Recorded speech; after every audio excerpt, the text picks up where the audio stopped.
I'm getting very angry. This is what's happening here. Dahil hindi naman, paano naman, wala talaga, 220 meters, 55 billion, completed ang record ng Public Works. Walang ginawa, kahit isang araw hindi nagtrabaho, wala kang makita, puntahan ninyo, wala kayong makita kahit na ano. Tuloy-tuloy ang pagbaha doon sa kabila. So, yes. Sir?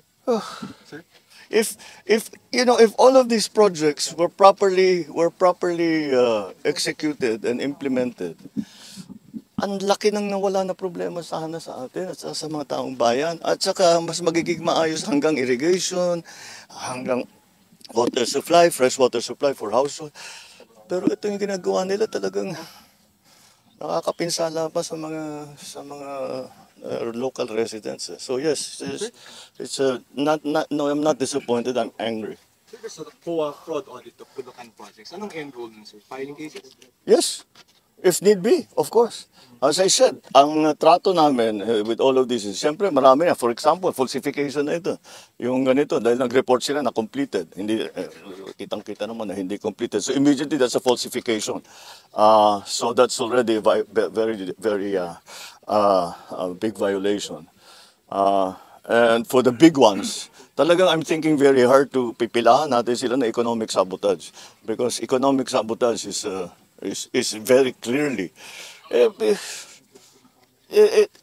tignan natin yung utang ng gobyerno ng Pilipinas, ng Republika ay mababawasan kung naging maayos lahat itong kasi ngayon babalikan na natin ngayon to saan napunta yung pera, hahabulin natin, kakasuhan natin sila, how long will that take? Hindi ba? In the meantime, we have to actually still build the flood control project. Sir, nationwide yung filing. I'm sorry? Nationwide po yung filing ng cases if need be. Well, no, it depends on what our findings will be. So there's a legal team working on that. But in the meantime, we are continuing to go through the records of Public Works and of the big contractors to see kung tumutugma yung kanilang report doon sa mga sinusumbong sa atin ng taong bayan.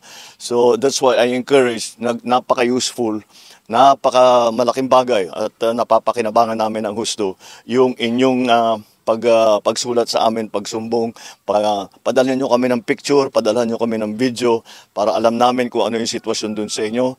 Pupuntahan natin, kung hindi ako makapunta, pupuntahan ng mga engineer natin para makapag-report sila sa atin na mabuti. At malaman talaga natin kung ano nangyari sa pondo, sino nagwaldas ng pondo, paano nangyari yun na ibigay yung kontrata doon sa mga ganyang klaseng kontratista. So that's what we're going to proceed. Galing kami sa isang barangay, so di ba, medyo bukid din sir yung may flood control. Di ba medyo weird na mga nasa bukid rin yung mga flood control? Nasa? Bukid. Well, maraming kahit sa design. Maraming style yan Number one, yung sasabihin nila, gagawin nila na napakataas ang specifications. Sasabihin, kailangan ibaon yung pilings ng 8 meters. Sasabihin, dahil malaki ang tubig.